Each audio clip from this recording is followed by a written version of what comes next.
Okay, it looks like we're streaming now. I'm Jonathan Whitcomb from Murray, Utah.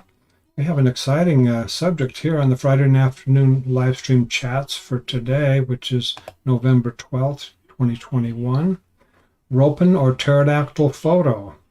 I thought it really is timely that we get back to this photo. I have a book here that I published a few years ago about this photograph. You won't be able to get it right now. Unfortunately, I removed it from printing temporarily. I hope it was temporarily. For a couple reasons. We'll get to that later. But I do still propose that this is possibly a genuine photo. However, it might have been manipulated in recent years or decades. It originally was a genuine photo of a modern pterosaur, though not necessarily that's what it is, but it very well could be. It's possible. And we need to get into that now. This is the photo called PTP, abbreviation for pterodactyl photo. What does the PTP stand for? Pterosaur photo. That's a pterosaur photo. And so we'll be having the chat coming up. But the one on the left, from our perspective, is the PTP photo. The one on the right is definitely a hoax. And it was used a little bit with Freaky Links and Haxon Productions many years ago in the early, as I recall, the early 21st century. And it's definitely a hoax on the right. On our left, it's the PTP photo, which possibly could also be fake, but I don't think so. And we're going to get into the reasons for that. Excuse me. But first of all, we need to understand, to the best of my knowledge, now I could be ignorant of certain things, of course, I'm human, but to the best of my knowledge and understanding, at least in the last 20 years or so, the only two scientists who have researched this in depth and looked at this photo in depth are Clifford Paiva, who you see below in this photograph, and me. And as far as I know, no other scientist has undertaken nearly as much a research or a deeper research into this photo as we have. So we're going to get into a little bit about what's involved with here. Now look at the fake monster. First of all, the fake photo, which is definitely not of a modern pterodactyl. You look at that, what's supposed to be a pterosaur looks like, unless somebody tells you it's supposed to be a pterosaur, you don't know what it is. It's like a bunch of rags or a large piece of canvas for a tent that people maybe cut up or folded and put into a certain shape that maybe somebody might think of a flying creature. But it's a horrible rigorous construction of a pterosaur. And it's if you look at the Civil War era Union soldiers, they seem to be reenactors, Civil War reenactor soldiers for apparently the Union Army, but they're heavy set and so on. But here's the thing about these, there is a link between these two photographs. We need to get to that now. And welcome anybody that's here in the chat. Hendrikus Realms, thank you for coming. David Lightman, delighted you're here from Malta. Fascinating. Nick Cipher, thank you so much for joining us, Nick. And here's the thing. I was thinking about this today, and I said, well, definitely we need to get into this. The Freaky Links television show, which makes it try to make scary things and try to make it look real. When can you believe them and when can you not believe them? It's hard to say because it's basically the whole foundation of what they did was just fooling people. They're making non-real things look real and making it look like a fiction story is actually real. And of course, it's just a fiction, of course. But here's the thing: they did use both of these images in their production. More of this, what we call the PTP photo, which is on the left, which has a more defined and it's clearly a much more realistic either pterodactyl or fake pterodactyl. If it's fake, it's really good fake.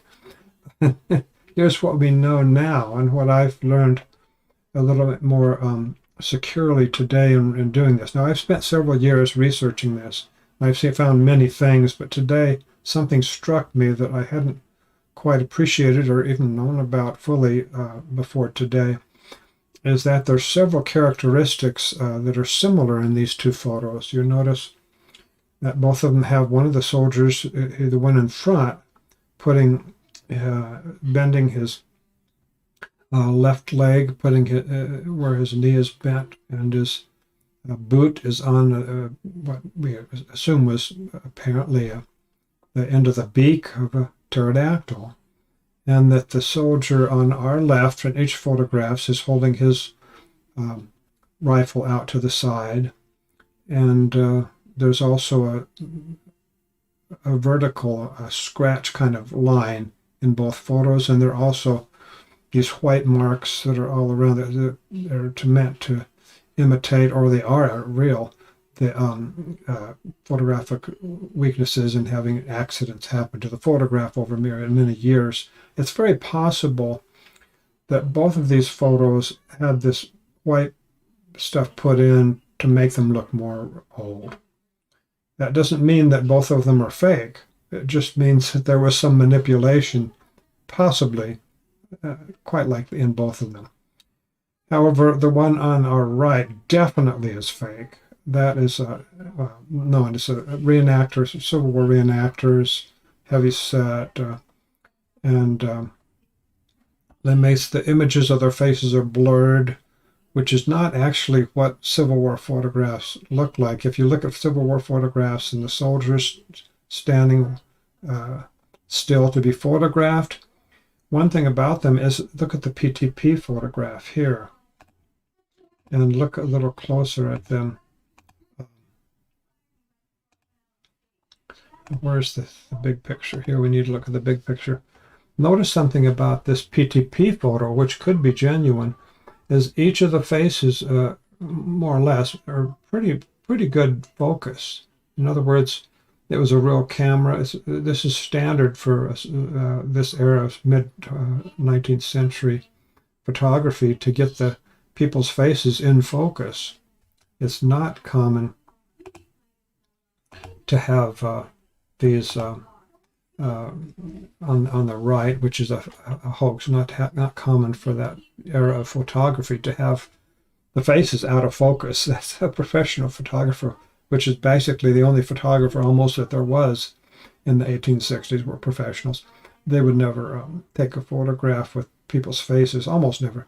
People's faces out of focus, no, but this is meant to make it look like it's old. But they are mistaken in that. Now, here's the thing. Grateful for all those who are participating. Lauren, thank you for coming. And yeah, thank you. It's delighted. It's the highlight of your Fridays. Next, delighted you're here and you're faithful to come back. And Anon El Chocolote is the one on the left game. Fake. Anyway, here's the thing. Okay. This is a PTP photo. This one could be real. And I've been emphasizing this for years, that it could be real. We don't have the actual origin, the book or magazine that had this published in it yet, unfortunately, and that's important. We need to have that. And I searched for it, and I asked people if they can search for it, but we just don't yet have it. We really need it. A number of persons have said that they know. The photo on the left, the PTP, that some persons say they've seen it, they remember seeing it in a book or magazine. And when they mention that, they say it's many decades before Photoshop, long before Photoshop. So let's get into this. Why do I bring this up today? Is because I noticed certain similarities, and there's a reason for that. I believe that the similarities are enough with the way that the pose is, the soldier in front bending his knee on the left and putting his boot down on the possibly the beak of the pterodactyl, and the man on the left holding his rifle a certain way, and the vertical apparent scratch mark, and these white marks all over. One of them was made with the other one as a model. In other words, they're not just an accident, they have all these similarities. No. One of these is a model for the other one. Now we need to be careful about this because we know the one on the right is fake. Is it possible that let's take for example, first of all, let's say that the one on the right is the model for the one on the left. In other words, the one on the right is very poorly done.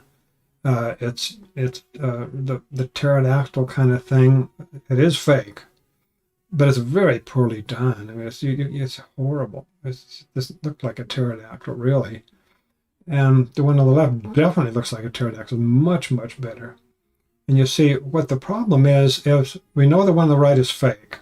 So, is the one on the left fake? Well, if it's fake, and by some people say it was actually made afterwards, they think it was made afterwards, and it was another pose that was done by the Haxon production company that made Freaky Links, and that this time they had the signatures of the giving permission to the actors, giving permission that they could have their photographs used in productions and so on.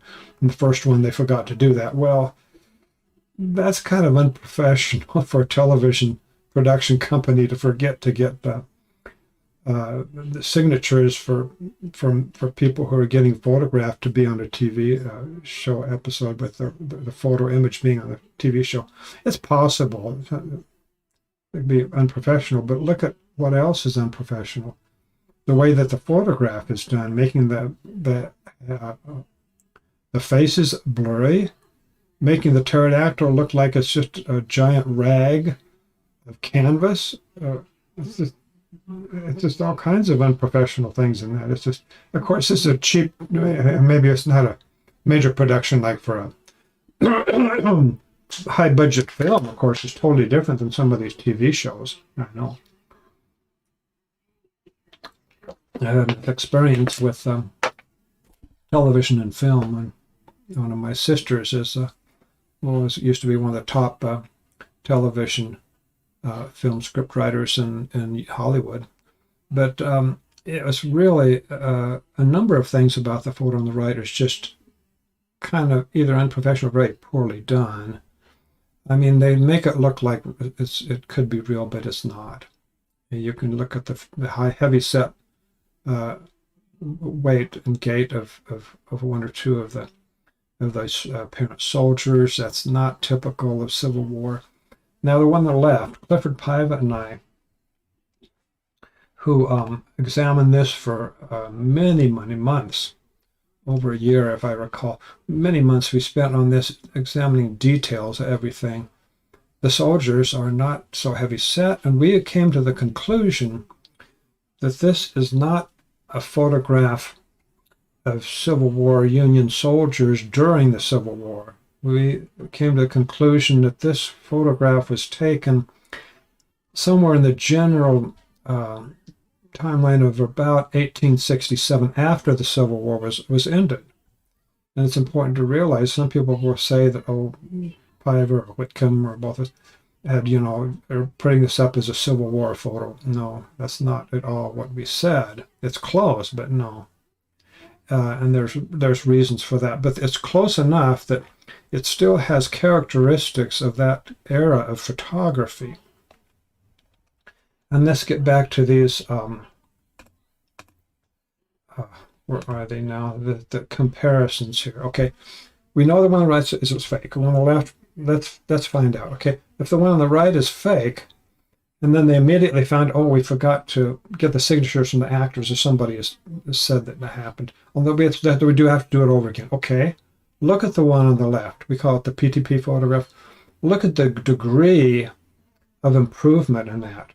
Now, I'm not saying that the TV producers can't improve on their mistakes and can't do better and can't make improvements, but look at the degree of improvement. It's incredible. Not just that the faces of the soldiers of the PTP on the left are in focus like they're supposed to be, but look at the animal itself. Get a close-up view of this under the boot of this man that seems to be putting his boot on the beak. And what do you see? It looks like, to me, like a block of wood. Piva found this first, how he pointed it out to me. And I thought, well, yeah, I can see that. It's a block of wood. Why would they have a block of wood under the beak of either a pterodactyl or a fake pterodactyl? There's only one explanation that we can come to that's reasonable. And that is that this is a photograph taken in the 1800s when you still had the photography that involved having to stay very still for many seconds. You had to have the actors and everything play still. Having a boot on the beak, whether it's fake or real, that's not the point. This beak, putting your boot on it, will easily make it wobble unless you have a block of wood. This is common practice in photography at that time in the 1860s and somewhat in the early 1870s possibly, but there are some improvements in photography. But yeah, if this was around 1867, this is just common practice to have a block of wood under something that might otherwise move. You have to keep the soldier's leg, boot, and the beak still for many seconds. So that's what we believe this is, which is, we believe, an indication that this might be a real photo of a real, something rather, real or fake pterodactyl. Now, what this means is it's not a total Photoshop hoax. And let's get a welcome to all these people that are coming back. David Lightman. Yeah, David Lightman, it says how real it looks. Yeah, it's, yeah, it is very real looking. Now, here's the thing. Assuming the photo is real, what do they do to the body? Why was it not a worldwide news item? This is a good question, J-O-G. I'm sorry, I mispronounced that. Joy-O-G. But it's a very good point, and it does come up sometimes. And then Nick makes a comment about, yeah, act of triumph. Yeah, that's true. So let's get back to this here. As I have too many things going on in my mind. I have to sort out and deal with one of them at a time. What happened to the body? Okay, let's deal with that first. What happened to the body? At this time, if it was 1867, as Clifford Pive and I believe it was around then, it would be Reconstruction era or thereabouts. And actually, strange it may have seemed, if it was a real animal that was captured, the photographer got a real animal in the photo. After the photographer leaves, well, whoever stays around, if the animal's not too old, anybody that lives in the area would just eat it. It's just food. It's meat. You don't let it go to waste. You eat it. If it's a little bit too old for human consumption, you feed it to your pigs. You feed it. You make use of it. There would be nothing hardly to speak of left. And also keep in mind that at this time in history, if it was 1867 that this was taken, it's similar in some respects to today. If somebody sees a photo today, they say, well, I just photographed a giant pterodactyl. Everybody assumes it's fake, and nobody pays any attention to it. I think, no, those are extinct. And so it doesn't matter if it's real or not. You take a good photograph or not. Just people are not prepared for that in general in the Western world. Now, there are some are. I'm glad you people are here. That you understand, you're more open-minded, but just the photography is not the thing. Photograph. Now, where was I when I was talking about these two creatures? It's a very fake-looking pterodactyl, and the one we know is a fake. And the comparing the two. So, if this really was, it seems unlikely to me, but it's possible. Did Haxon Production TV Company have two different constructions? One of them was cheap, and they did it quickly, and they forgot to get the signatures, and so they did over, and they thought, this time we're going to do it good, and we'll make it a real realistic pterodactyl. Well, that's possible. They might have, but how would they think to put a block of wood under the beak so that people would know that it was 1860s photography, they would never think about that. It's just not reasonable. It's just way too. It's even too much for the high class, high budget films. You know, many multi-million-dollar films. It's way too much for that because people are not paying attention. It had to be two scientists, myself and Clifford Piva, that really examined this in detail, and only one of us saw that. And Clifford saw it, and I agreed. Yeah, you found it. You found that one. I found another one. If it's a tree branch, and he found it too about the same time, but I found it on my own. I didn't rely on him totally on that. And the broken sapling thing, which is something that people would not think of if this is a Photoshop job. You're just making a fake photo. It's not real. There was never any real model there. Why would somebody step on this sapling to break it down, except they were dragging this pterodactyl or fake pterodactyl across the ground to get it in a position to photograph it? And apparently somebody did step on this little sapling, break it down so that it would be out of the way, and they could drag the creature or fake creature over here. It's not something that a TV production company would think of if they were doing this, unless of course they had a big prop that was not in the right position. It's possible in that sense, but not Photoshop. No, it's not Photoshop of this thing here. And again, the block of wood, you can see it in both of these versions of the photo.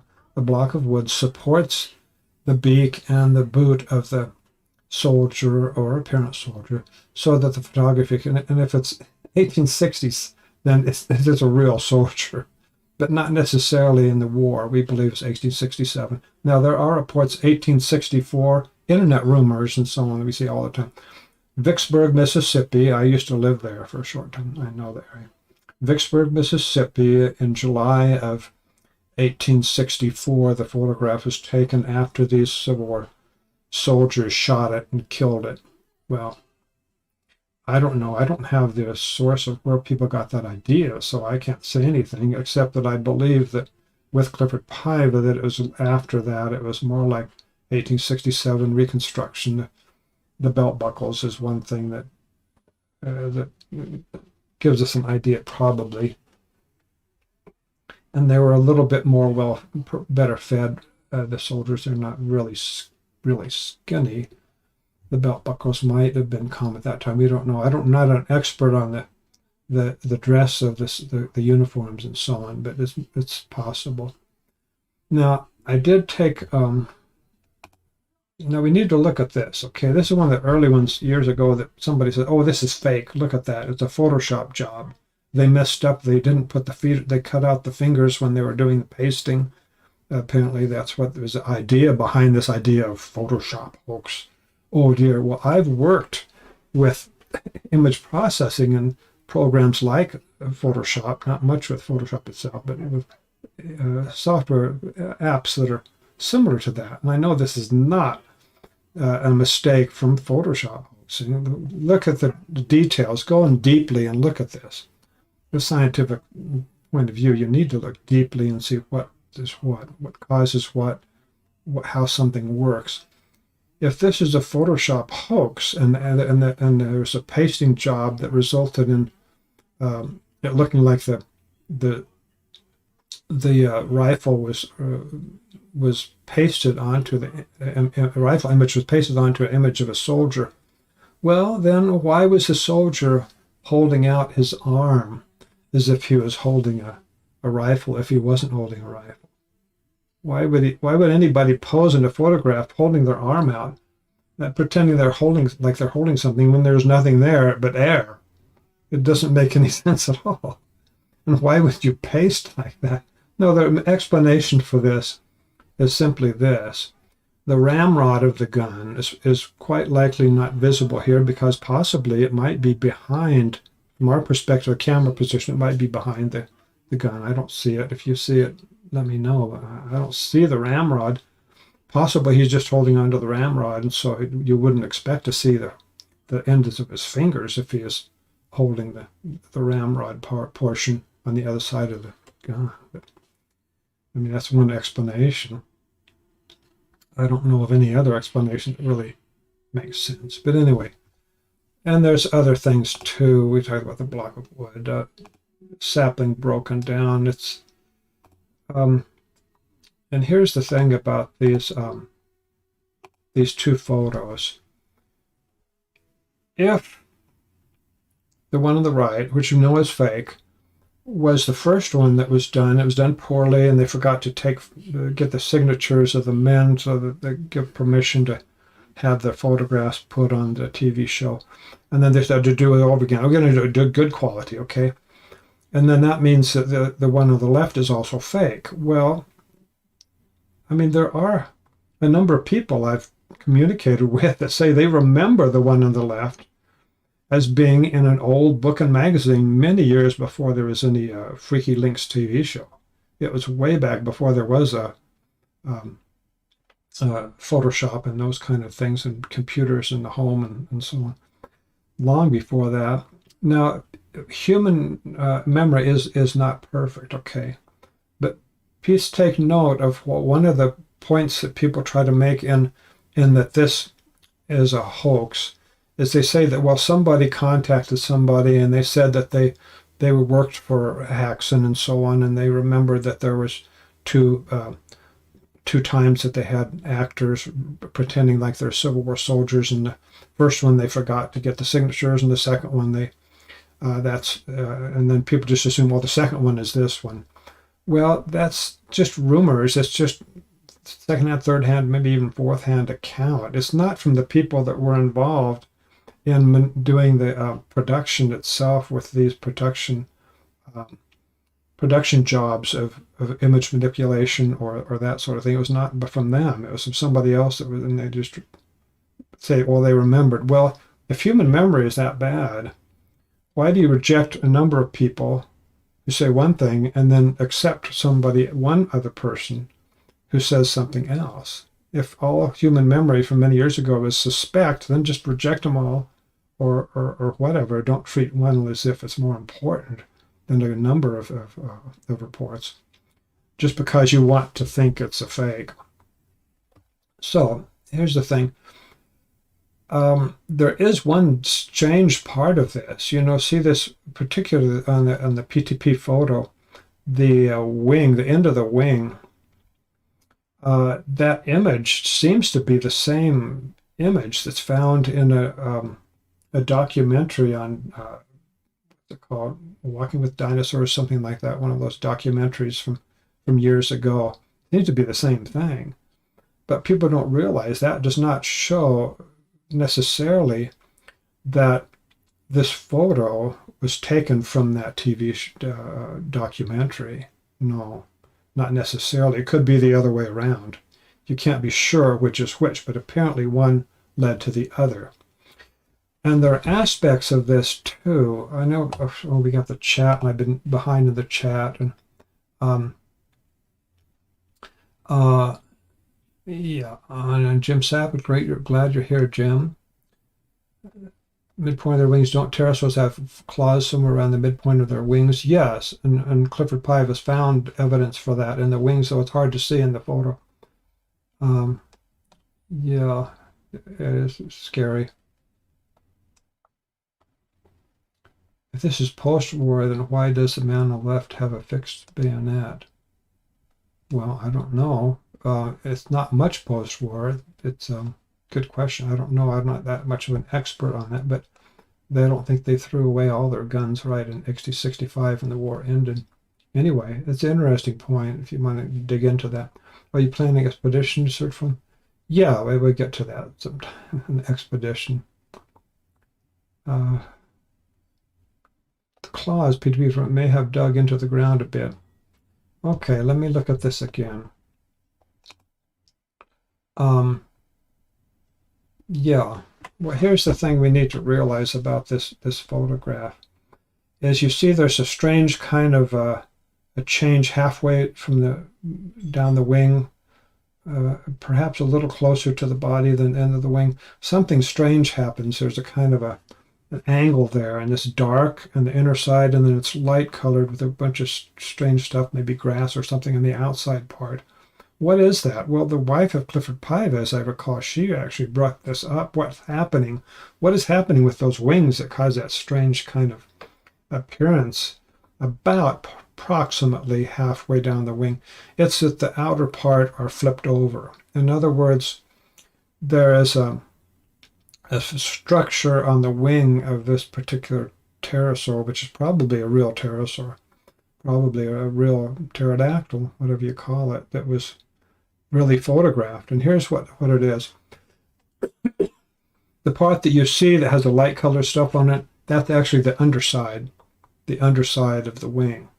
It might have some dirt and grass in it from being out and started, maybe the men started to bury it, and then the photographer came and says, oh, I'm here. That's okay, drag it out, and they didn't bother to take out the dirt and soil that, one possibility, the dirt and soil that was there from them starting to bury it, and they drug it over here. They had to break down the sapling tree there, and there's a drag mark. If you look carefully there, below the head and the right side, from our perspective, the right side of the creature, there's a drag mark that's probably made by the beak as they were dragging it along. Now, that doesn't prove that it's a real animal. It could be a prop that does it, of course. It's possible, but I don't think this TV production company would have done all these things so incredibly realistically and in other ways that are just incredible. For example, Clifford Paiva said he found it's hard to, I can't see it. I don't know if anybody else, Clifford Paiva examined it. He's a specialist in this kind of video and image analysis, and he found evidence of flowing blood down the head of this apparently real pterodactyl. But you can't see it. Most people can't see it. I don't see it. He said it's there. He did incredible manipulation of the image to try to see what all is in there. But we believe that, and I believe, I should say, that there's no TV production company that would they might make something that looks incredibly real, but why would they put something like soil and dead grass on the top of the end of the wings? Why would they do that? If it was real, it's obvious, it was been in the dirt and they were dragging it out and it still had some dirt on the end of the wings. But why would they make the wings appear so weird? If it's real, however, it makes sense because we know we have at least one or two eyewitnesses who say that there is a hinge structure in the midsection of the wing of at least one species that's found in North America, including Arkansas for one of this particular, the hinge structure. You can see when it flaps its wings, you can see that it has some kind of hinge mechanism there. So why would a TV production company even know, how would they even know about such a thing? I mean, I got that in more recent years, that testimony, not back then. I got that after this freak link was all over and was gone. But why would they make this the wings such a way that it would kind of show that the outer part was flipped over, and what you see is looking like the top? And I had assumed for a long time that was the top of the wing, and it was dying and it was kind of tipping up from the drying out of the body, but it's not. It's the underside. I mean, when it was original underside, of course, now it's on the top. So there are other things too. The muscular structure in the neck. Now, I don't have a close-up of this. I'm sorry, I didn't have time to get into that. Muscular structure. This is a kind of a green tinge to it. So if you get tired of the reddish brown. But that neck has a muscular structure that is extremely realistic. Wow, why did they go all the trouble to get that muscular structure there when hardly anybody would notice? Now, in one of the early photos, let me get to the big shot here. And this PTP, the one that could be real. One of these, and I'm trying to figure out which one it was. Oh, here it is. The one on the far right. I can see it now. The soldier that's on our right is kind of separated from the other two soldiers. He's near the end of the wing. The top of his head is a kind of a light color that's right above his head. And I examined this in detail. what is that? Years ago, one of the skeptics and said critics said, "Oh, that's evidence of Photoshop. You can see that the white stuff is evidence of Photoshop." No, if you look at the background, it is the background. It just happens to be compared with the other soldiers. This would happen to be a little bit more of the light color background over the head of that man. It's not from a Photoshop cut and paste. And why in the world would anyone cut and paste soldiers in that way? And anyway, incredible amount of work, but it'd be easier perhaps to just hire some Civil War reenactors and have them stand in front of a fake pterodactyl and cut and paste all those soldiers. But no, this is real. I did a deep analysis of something else with the belt buckles, and I realized some people have said, I don't know if it's true, I mean, this is another, going to be a rumor, that it was common for Civil War soldiers when they were just common rank, not leadership rank and the officer rank. It was common for them to have the oval kind of belt buckles. I've seen those before in some photographs. I don't know, it's possible that that makes this look kind of weird. Why would they have rectangular kind of belt buckles? But remember, Clifford and Pive and I are not saying that this was actually a photograph during the Civil War. We're saying afterwards. There could have been some changes. Perhaps all the soldiers that went home took their belts with them, including the belt buckles, and then what was left was the rectangular ones, which the soldiers used around the 1867. I don't know. I'm speculating here, but we need to be aware of different assumptions that go along. But I measured them in the sense that I magnified them such that I could measure the number of pixels left to right on the belt buckles, and then I compared each one. Now, not all of them you can do that well. One of them is partly covered, the other one's at an angle, I think. But the ones that I could do, I measured them, and I found that the soldier that appears to be in front of the other soldiers, that appears to be in front of the animals, he actually was in front of that, whatever it was. He was in front of it. This is not a Photoshop hoax. It's a very small difference, but it's a very clear difference. Statistically, it's very clear. The man standing in front was closer to the camera than the men who were behind. That's just the way it was photographed. No general overall, I should say no general overall Photoshop hoax. That doesn't mean that Photoshop is not used later by whoever, regardless of whether it was a hoax or real. So let's get back to the chat. Any other questions that are coming up? Oh, am I going on an expedition? Well, I hope we can in less than 12 months. But it's kind of some secret aspects of that. We don't want to tell the whole world about it yet.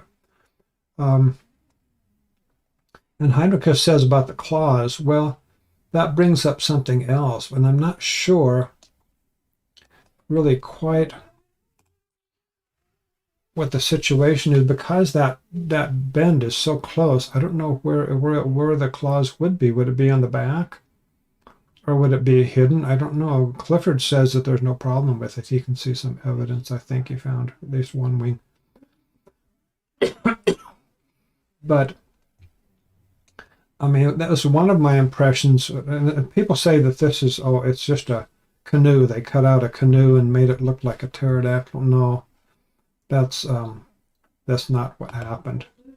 The photo on the left, the PTP photo, that's not two ends of a canoe. I had a canoe expert that builds canoes, and that's his job, his hobby, perhaps, or his profession. But he spends a lot of time building canoes. He said there's no way that that's a dugout canoe.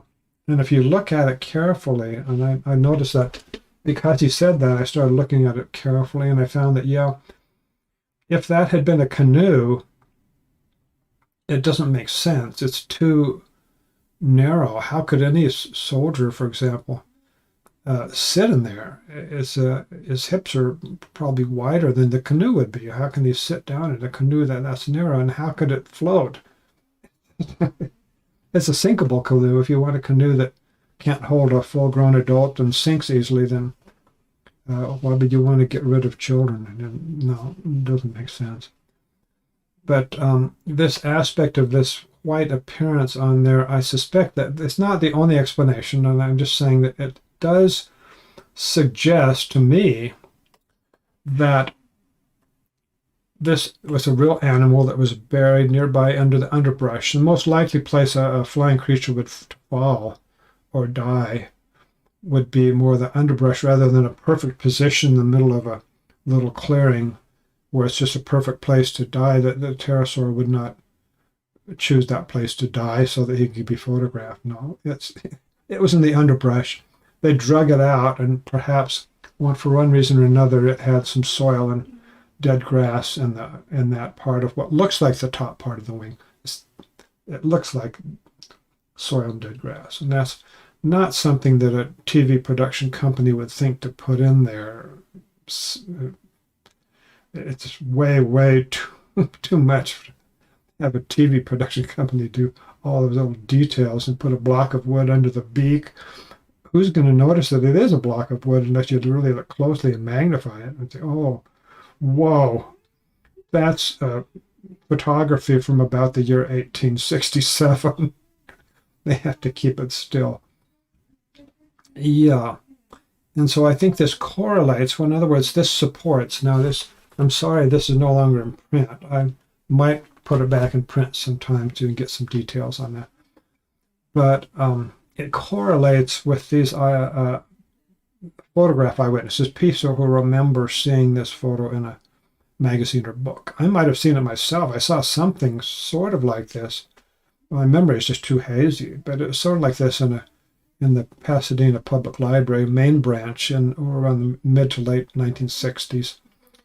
And it impressed me, and I mentioned that in the beginning of one of my books, my biggest book. I saw something like this, and it was long before Photoshop. I remember seeing that. Now, this does not necessarily by itself mean that the photograph I saw, or this one, or maybe it's the same one, is of a genuine animal that recently died. Not necessarily. It could be a construction, but this is an incredible construction project if it was, and it's not likely that it was.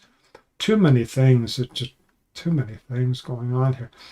I'll tell you some of the criticisms, okay, if you want to get the details, but first let's get back to the chat. Yeah. Jimson looks like a rock placed on its claws to hold the wing down. Possible. Excuse me.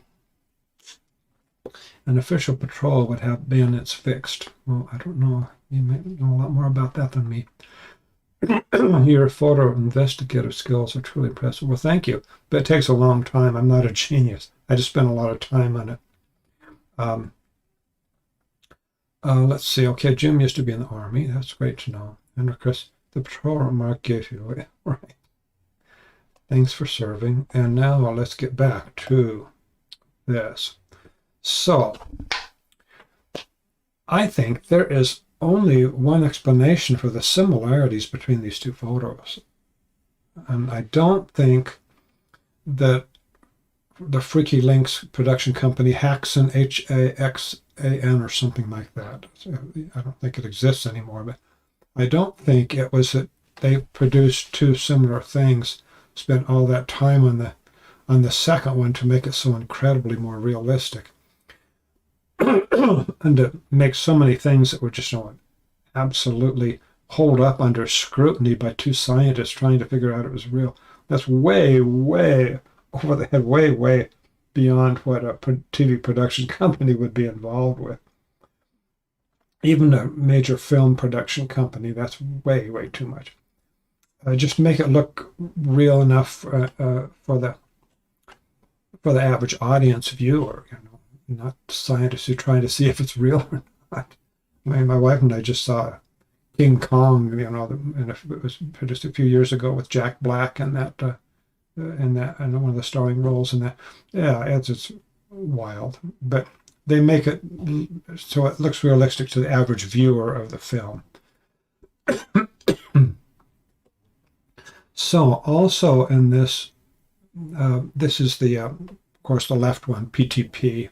The right one we know is hoax. We know that's fake. I don't know of anyone offhand that I ever encountered that believes that the one on the right is real. I don't recall ever having any contact or reading anything or having any knowledge of anybody that believes it's real.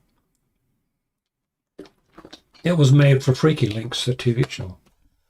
And the men there are Civil War reenactors. So,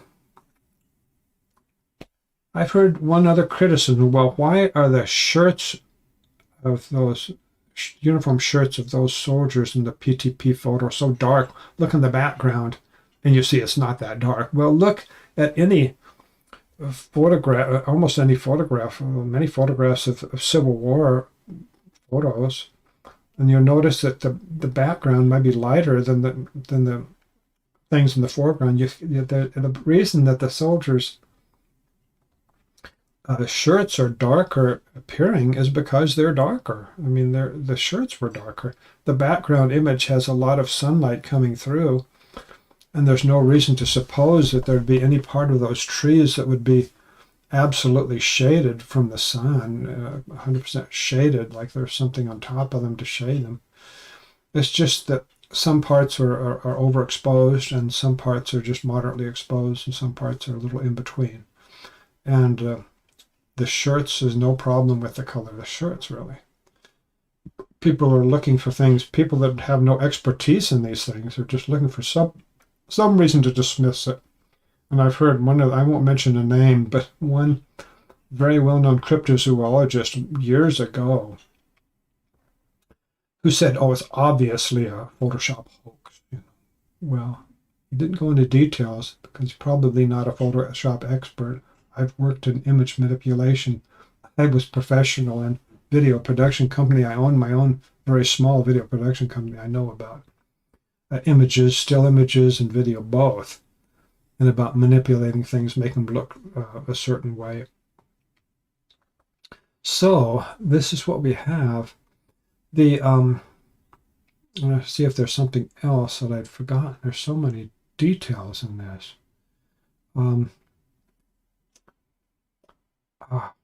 Covered quite a bit here. I'm sorry people coming in new that just missed so much. Look after this is over, look at the recording that'll be put up on YouTube to see more about it. It's incredible. Definitely one of these photos was used as a model for the other one.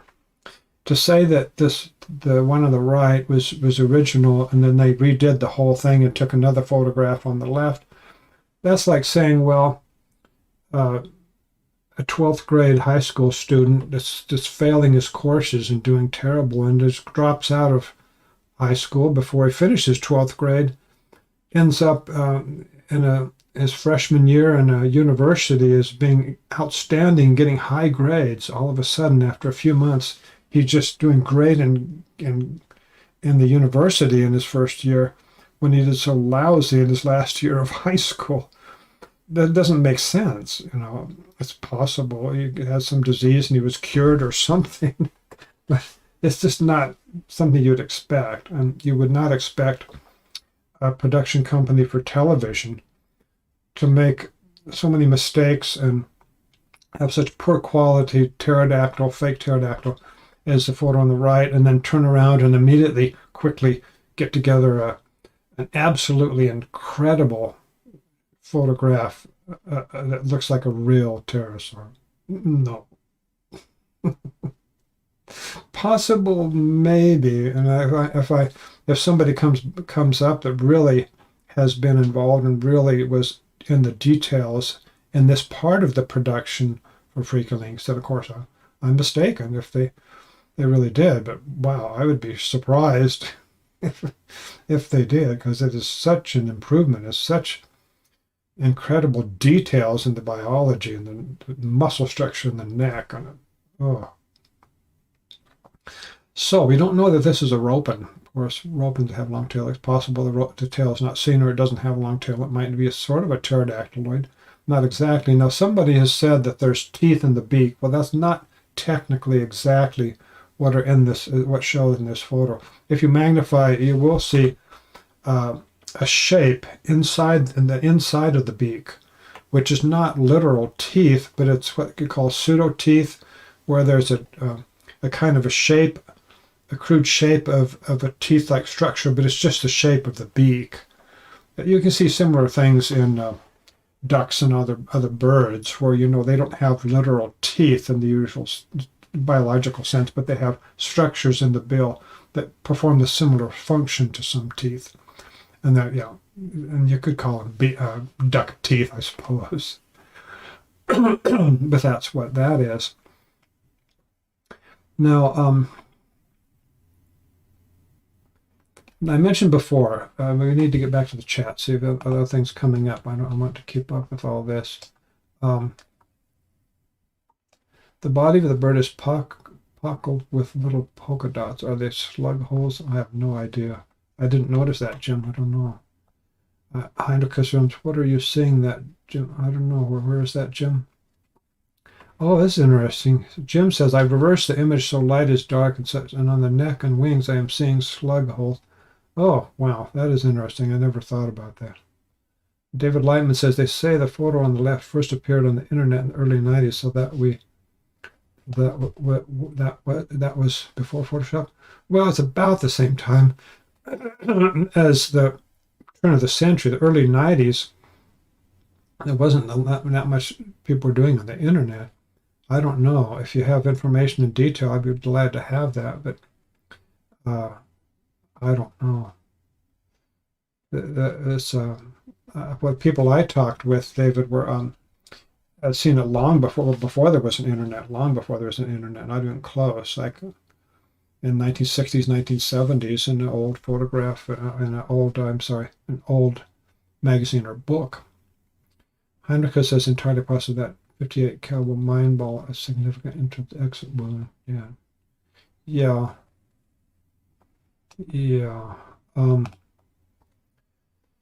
Let's see. Let me look again here, see if there's anything I missed, because I'd like to be complete with this as much as possible for tonight. Oh yeah, the ramrod, you can see it on the soldier on our right, or soldier on our right.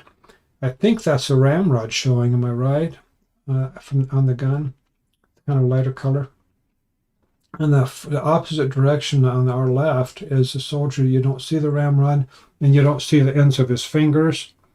It's because he probably was just holding onto the ramrod with his fingers, and that's why you don't see the ends of his fingers when he's holding that gun. I don't know why else it would be. The images are the real men that are really standing in this location. It's a real structure here that at least looks like a pterodactyl, if it's not a real pterodactyl. I measured the belt buckles very carefully with great magnification and found that the soldier in front, on the left photo of the PTP, the soldier appears to be in the front, really was in front. He was standing closer to the camera than the other soldiers. By the way, there's a little detail here if you ever is any use for it. The absolutely fake photo on the right, the Freaky Links hoax, it has apparently 7 soldiers. One of them you can't see very well, but the PTP photo is definitely 6 soldiers. That is a difference, but so many things are the same. One of them was a model for the other. I don't think the one on the left was a model for the one on the right. It just doesn't make sense. Possible the one on the left was a model for the Freaky Links production company putting together that photo on the right, which is hoax, and then they want to make something similar. But interesting enough, they used most of their Freaky Links episodes, which had anything like this. They were using more of the one on the left, which strange things are what happened with this. But I think it's possible. I'll tell you just what came to my mind, okay, on this. Let me tell you what came to my mind just now. It's possible that the producers of the Haxon TV company producing Freaky Links episodes, they found this old photograph, and wherever it was they found it, and they assumed that it was copyrighted. So they thought, well, we'll have some men just quickly put some men together with a reenactor, Civil War reenactors, and make something that looks like a pterodactyl, and just do a quick photograph of them, and that's what we'll do. And then after they took the photograph, and then they realized, oh, wait a minute, this is a very old photo. It's not copyrighted. They don't have to worry about copyrights. Let's use the original. It looks better. It looks, and probably they saw, oh, what we did looks lousy compared with the original. If the original really isn't this old, we'll just use the original. And of course, that's why we see that more of the PTP photo on the left in one or more episodes of Freaking Links. And now part of that happened with the right, as I recall. Now, of course, my memory is not perfect. Just, I recall with that Freaky Links production, the trailers or whatever they call it, promotional materials for the episodes. If I recall, on the trailers, they used the image that we know is fake, which is on our right here, before us here on the right, and the left, which is PTP, was actually what was used in the episodes. So, I don't know, whatever happened. It was interesting. So people say, well, how can you have modern pterodactyls and not have a photo? Well, I believe we do have a photo. And now I get back to my book here. Why did I remove this from, what was it, 2 years ago, maybe 2.5 years ago? Why did I remove it from printing so that it's no longer available? I have a stack of them over here somewhere in my office. But people can't buy them anymore. Well, there's a couple reasons. One of them is there's just so much controversy, and then they found out that the one wing of the PTP photo is obviously related to an image of what we know is not real, but an image of a fake pterosaur in a TV documentary, possibly one of the Walking with Dinosaurs, something like that. Anyway, something like it is the same image, practically the same image. So one was taken from the other, and people might just assume, I think people were assuming, oh, obviously this photo is a hoax, that they took that end of the wing from the TV show. Well, not necessarily. Possible that it was just an easy for the animators just to take something that was already that already looked good and just use that, put that in there. I don't know. Possible. But because of that, I thought, that's too much controversy here. I'm going to stop production until we find some old book or magazine that has the original photo. Well, that hasn't happened in the last few years. And now I start looking into it a little bit more. I realize that, yeah, there's circumstantial evidence that has mounted, even just today. These two photos being linked, for example, and the idea that the Haxon did such incredible improvement in so many different ways in this. I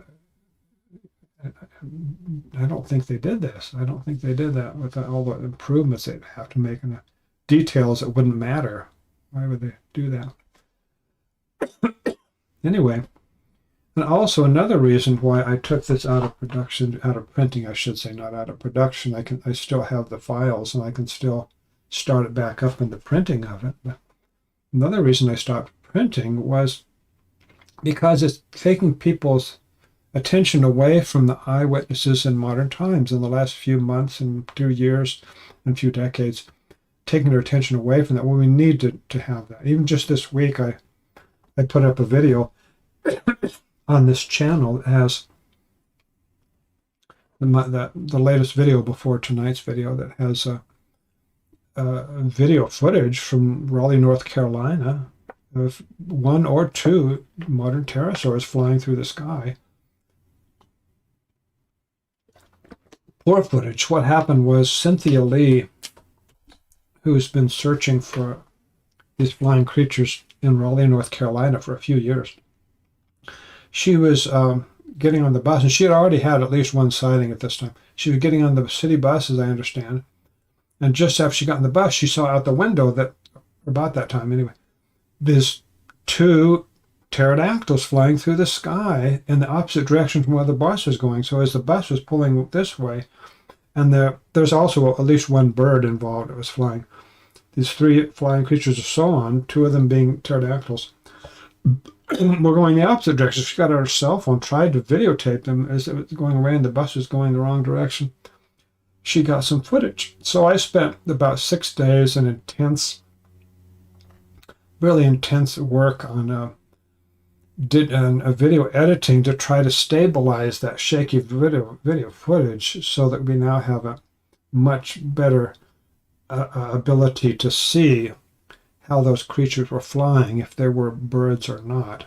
And that's not my expertise. I mean, I have some experience, of course, especially the last few years, watching birds in flight, how they fly. I don't know. Cynthia says that she saw 2 pterodactyls as she got in the bus, and she's seen them before in Raleigh. She knows the difference. She works for a veterinarian. She's really into animals, birds, living things. She's really into living things.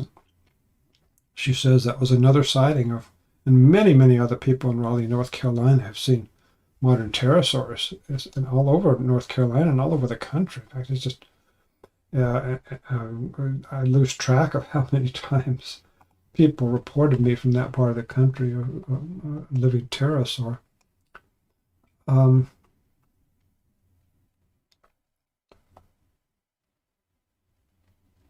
Okay, in the right wing, it looks like a stick is pushing the wing up. I don't know.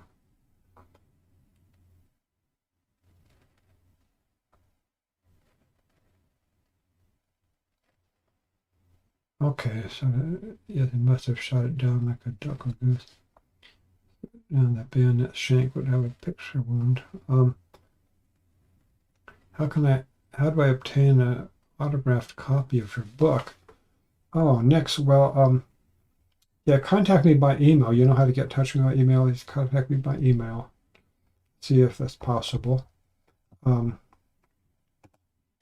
Again, for those who are just coming, one of the things that's interesting about this, it's not a Photoshop job at all. That was a real structure, either fake or real pterosaur, real pterodactyl or Ropen or non-Ropen, or either real or fake, and it was dragged through the clearing. Let me get into this. You see the sapling here, how somebody pushed it down and then stepped on it to break it so that they could maybe lift a little bit and just drag this structure, pterodactyl or fake pterodactyl, across into the middle of the clearing to get the photograph. That's what happened. It's real physical thing, not a Photoshop fake picture of a pterodactyl. So, as we see that, what was going on? How did that happen? Well, there is an explanation. If this is a real photograph of a deceased or about to die, it might not have died until after it was dragged out here. Clifford says it's possible the animal was still living when it was dragged out here and the photograph was taken, and it died right after the photograph was taken. And it was just unable to move. Too much bleeding or something. It had some evidence for that. I don't recall for sure. It might be the eye, the way the eye is. But anyway, the point is, what was going on? If this is really a real pterosaur that died, and the soldiers found it, it very likely would have fallen down in the underbrush, or really partially in underbrush. And when the photographer got there, he would say, "I can't take a photo like that. And in the light, you need to drag it out into this clearing." So the soldiers drug it out in the clearing and stood around it.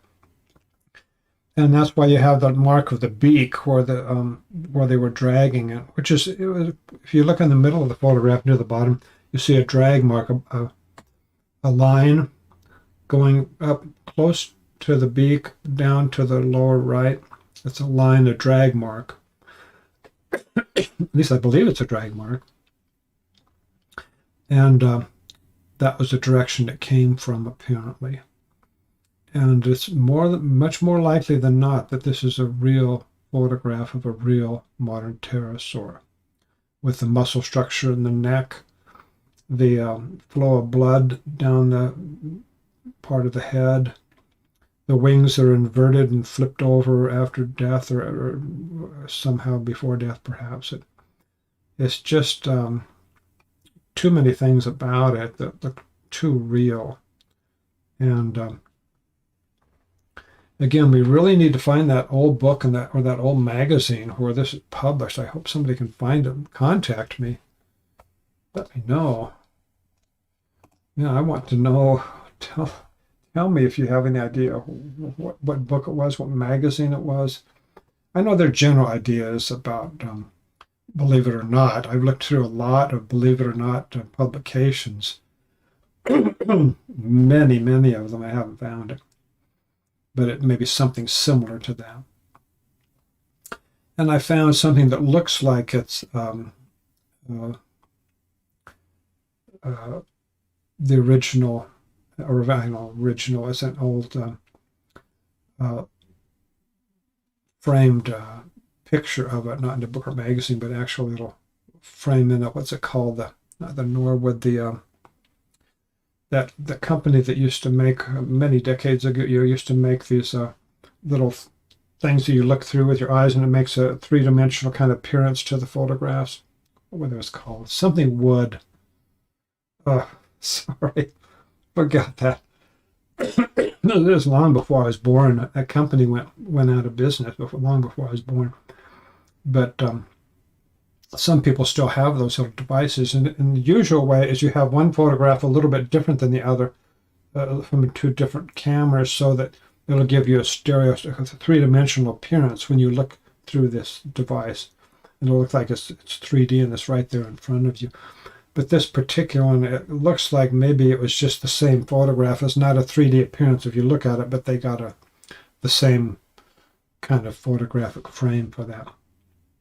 So let's see what we have with our people viewing us here.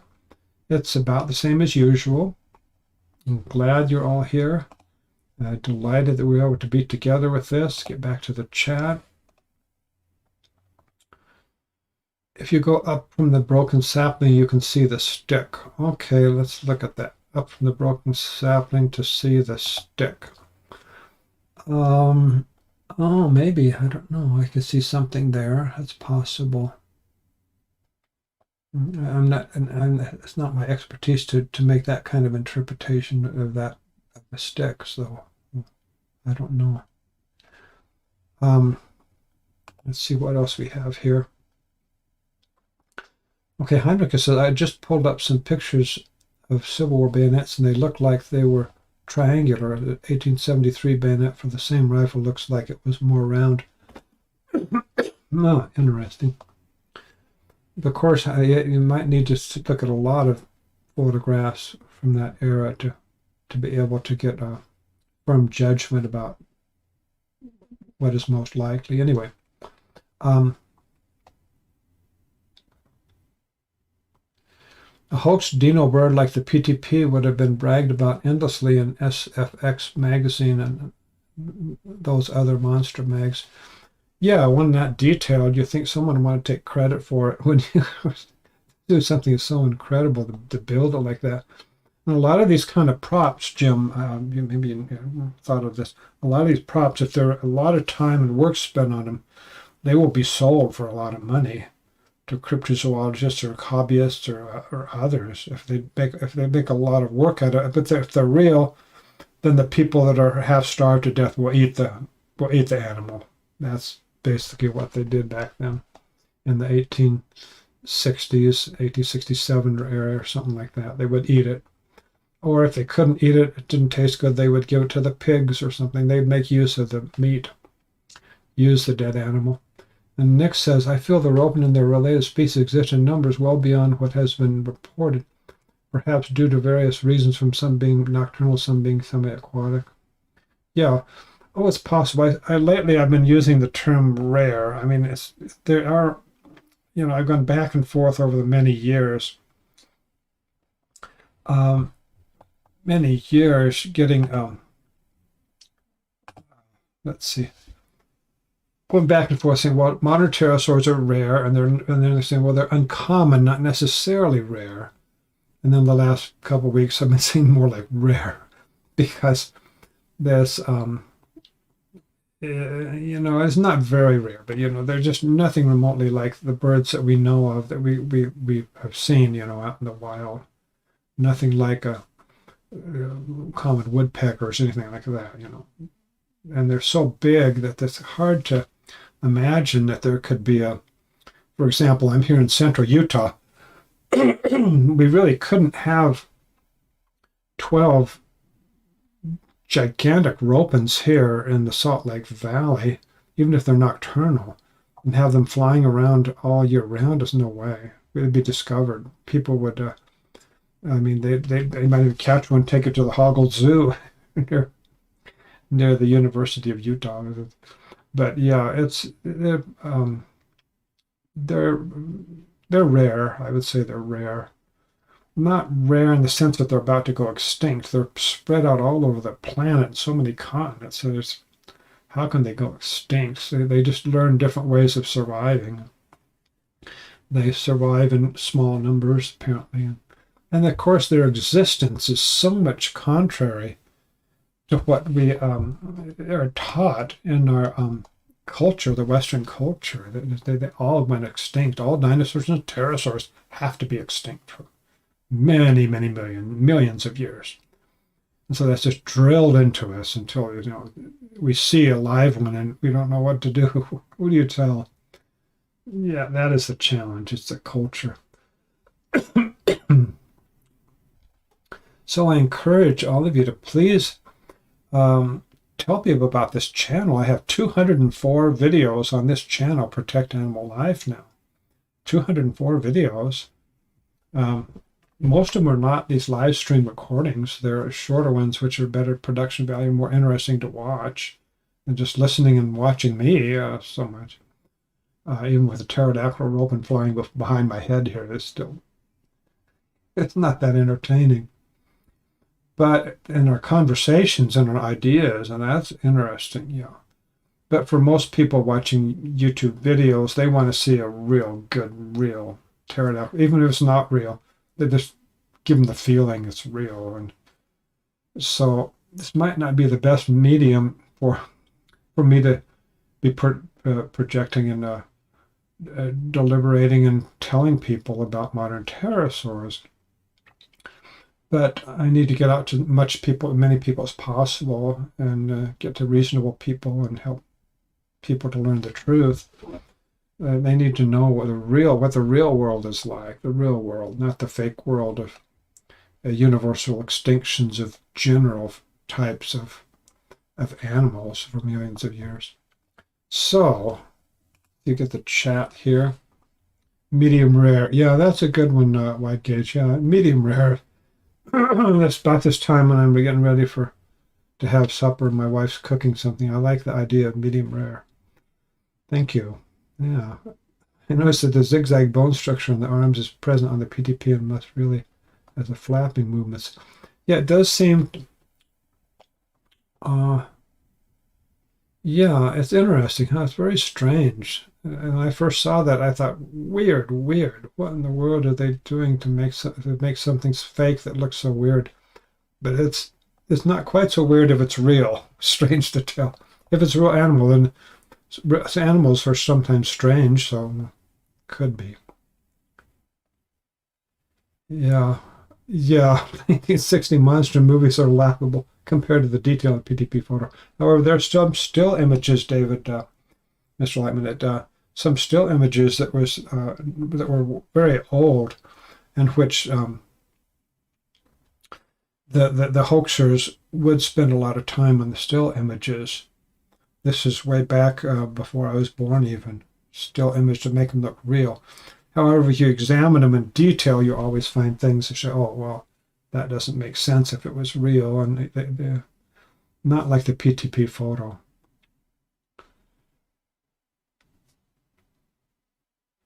Okay, it's interesting. Jim says that Valley of Wangi by Harryhausen is probably the best of that time and has a pteranodon prop in it. Interesting. You mean the PTP picture doesn't look like Rodin? Yeah.